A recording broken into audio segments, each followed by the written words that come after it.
So this is just a little video showing the process of how I made this ceramic chess set. If you follow me on Instagram or on my newsletter, then you've probably seen the two chess sets I've made in the past. The first one was inspired by a box of chocolates, which I made for my brother. I've actually remade the board since taking these videos because the tile was warped that I made for the board. And the other one was inspired by the Japanese forest that I got engaged in, which I made for my fiance. So this chessboard came about by a customer getting in touch and asking if I could make a chess set for her husband that she could give to him as a wedding gift. And she had a few ideas, but we settled on an ocean theme, which I was really excited to do. So I started off making the board, which was basically going to be a giant box that I could then slice in half to make two sides of the board, but then it could also be used as a box to house the chess pieces.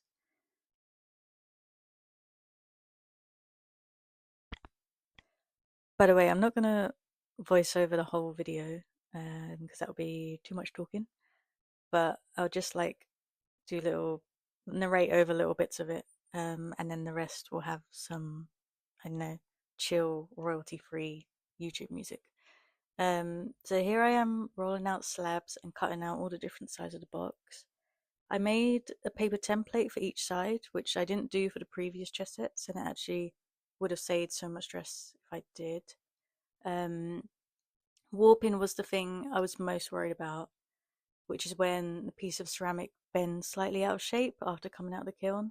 So to try and avoid this, I dried the slabs between two boards and weighed them down with heavy things like books and things like that, so that each side of the slab would hopefully dry out evenly. And then once they were leather hard, I could assemble the box.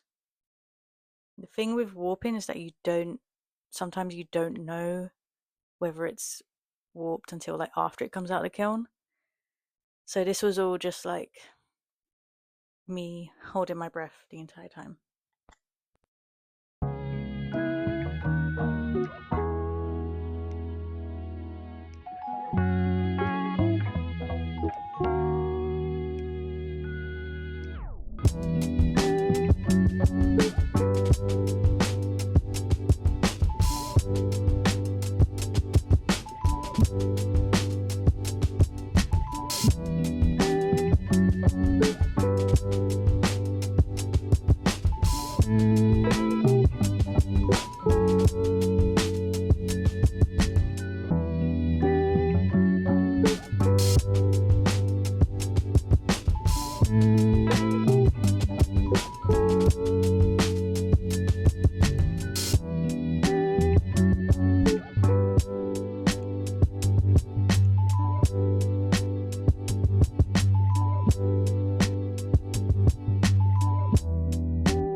This is me realizing I didn't record the slicing off box, which was really annoying because it was really satisfying. So yeah, you'll just have to imagine that bit.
So once the board was done, I made some like samples for the pieces because we hadn't fully decided what pieces to have, and so I thought I'll just make samples of the pieces and then the customer can choose what one she likes. And I also did like the different glazes so she could see how the glaze would look in the final thing.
I'm not sure what chess piece took the longest to make, but the octopus definitely took quite a bit of time. The initial test octopus I made it from one piece of clay and cut the tentacles out and sculpted it from that one bit of clay, which still came out looking like an octopus, but it was harder to refine the tentacles that way. So here I'm making the legs separately and then adding them to a separate octopus body. And the octopus body on its own did remind me of the Eraserhead baby from Eraserhead, R.I.P. David Lynch. But once I started to add the legs, I could see it coming together. And yeah, it did take a bit of time, but I was also because this was the queen. I was only making two of them, so I thought, yeah, it's worth it.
Once all the chess pieces and the board were made, I let them all completely dry and then put them in the kiln for a bisque fire, and then they were ready to glaze.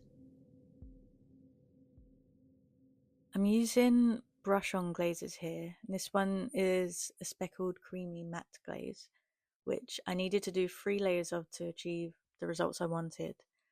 So this is just the first layer. I was trying my best to stay in the squares, which was hard. But I also, if I like spilt it over the lines at any point, luckily the glaze can just be wiped off